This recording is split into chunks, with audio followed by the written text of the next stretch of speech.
Hi, welcome to my channel. Student weight loss 60 day சேலஞ்சில் ஹரிணி இன்றைக்கி 30வது நாளில் ஸ்டார்ட் பண்ணுறாங்க. இன்றைக்கி அவங்களோட வெயிட் வந்து பார்த்திங்கன்னா 62 கிலோ 850 கிராம் இருக்காங்க. இதை ஃபஸ்ட்டு நான் நோட்டில் என்ட்ரி பண்ணிக்கிறேன். இன்றைக்கி மார்னிங் அவங்க எடுத்துக்கிட்ட ஜூஸ் வந்து பார்த்திங்கன்னா கேரட் ஜூஸ் தான் ஒரு டம்ளர் எடுத்துக்கிட்டாங்க. அதுக்கப்புறம் எனக்கு பசிக்கலமா நான் டேரெக்டாக லஞ்சே சாப்பிட்டுக்கிறேன் அப்படின்னதுக்கப்புறம் லஞ்சுக்கு அவங்க எடுத்துக்கிட்டது என்ன அப்படின்னு பார்த்திங்கன்னா ராகி சேமியா உப்புமா எடுத்துக்கிட்டாங்க. அதுக்கு வந்து சைட் டிஷ் வந்து பார்த்திங்கன்னா அவரைக்காய் சாம்பார். நிறைய பேர் நினைக்கலாம் ராகி உப்புமாவுக்கு அவரைக்காய் சாம்பாரா அப்படின்ட்டு. அவள் எப்படி சாப்பிட்டேன்னு சொல்கிறேன்னு கேளுங்க. ஒரு சிலருக்கு அது பிடிச்சிருக்கும், ஒரு சிலருக்கு பிடிக்காம கூட இருக்கான். ஆனால் அவளுக்கு பிடிச்சி சாப்பிட்டா ஒரு கிண்ணத்தில் வந்து ராகி சேமியா உப்புமா எடுத்துக்கிட்டா அதில் வந்து ஒரு 4 கரண்ட் இருக்க மாதிரி அவரைக்காவோடு சேர்ந்த மாதிரி ஒரு சாம்பார் ஊற்றிட்டு நம்ம நார்மலாக வந்து ஒரு பாயசம்லாம் எப்படி சாப்பிடுவோம் அது மாதிரி அதை மிக்ஸ் பண்ணி சாப்பிட்டா அது அவளுக்கு அந்த டேஸ்ட் பிடிச்சிருந்து தான். சரி, ஓகே, சாம்பார் பருப்பு இருக்குது, ப்ரோட்டீன், அவரைக்காவும் நல்லது தான், ராகியும் நல்லது தான், சரி சாப்பிடுவோம் உனக்கு பிடிச்சிருந்தா அப்படின்னு சொல்லி விட்டுட்டேன்.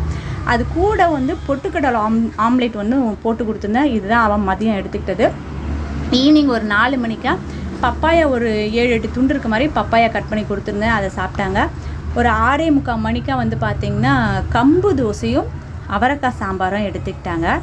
கரெக்டாக ஒரு 9 மணி அளவில் வந்து ஜீரக தண்ணி எடுத்துட்டு இன்றைக்கி அவங்க டயட்டை வந்து கம்ப்ளீட் பண்ணியிருக்காங்க. ஜீரக தண்ணி எடுத்து ஒரு மணி நேரம் கழித்து தான் அவங்க படுக்கவே போவாங்க. ஏன்னா தண்ணி குடித்த உடனே படுக்க தேவையில்லை. ஏன்னா ஒரு சிலர் வந்து நைட் அடிக்கடி பாத்ரூம் எழுந்து போவாங்க இல்லையா, அதனால் ஜீரக தண்ணியும் இல்லை, நீங்கள் நார்மல் எந்த ஒரு தண்ணி குடிக்கிறதாலும் ஒரு மணி நேரத்துக்கு முன்ன குடிச்சிட்டு அதுக்கப்புறமா நீங்கள் தூங்க போனீங்க அப்படின்னா ரொம்ப நல்லது. இன்றைக்கி அவங்க டயட்டை இப்படி தான் கம்ப்ளீட் பண்ணியிருக்காங்க.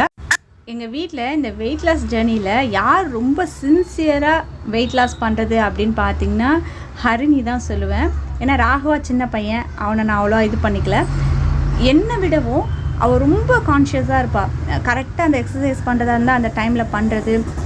எனக்கு இது வேண்டாமா, எனக்கு பசிக்கல அப்படின்னா அந்த பொருள் அவளுக்கு பிடிச்ச பொருளே கொடுத்தா கூட சாப்பிட்றது கிடையாது. இதெல்லாம் ரொம்ப பெரிய விஷயம். ஏன்னா இந்த சின்ன வயசில் நம்ம என்ன நினைப்போம்னா, நானாக இருந்தால் கூட என்ன நினைப்பேன் அப்படின்னா, ஐயோ நமக்கு பிடிச்ச பொருள் கொடுக்குறாங்க, பசிக்கலாம் கூட சாப்பிட்லாம் அப்படின்னு தான் நினைப்பேன். ஆனால் பாவம் என் பொண்ணு அது என்ன நினைக்கிறான்னா தெரியல. இல்லைம்மா எனக்கு பசிக்கல, நீங்கள் எடுத்து வச்சுருங்க, நான் பசிக்கும் பொழுது சாப்பிட்றேன் அப்படின்றா எனக்கு ரொம்ப சந்தோஷமாக இருக்குது. கண்டிப்பாக அவங்க மைல்டாக கொஞ்சம் கொஞ்சமாக எடை குறைஞ்சிட்டு வருவாங்க அப்படின்ற நம்பிக்கை இருக்குது. கண்டிப்பாக உங்கள் வீட்டில் இருக்க குழந்தைங்களுக்கும் வெயிட் லாஸ் பண்ணுறதை பற்றி குழந்தைங்களுக்கு சொல்லி கொடுத்து ஹெல்த்தியாக வெயிட் லாஸ் பண்ணுறதுக்கு முயற்சி செஞ்சு பாருங்கள். உங்களுக்கு இந்த வீடியோ பிடிச்சிருந்தா உங்கள் ஃப்ரெண்ட்ஸோட ஷேர் பண்ணுங்கள்.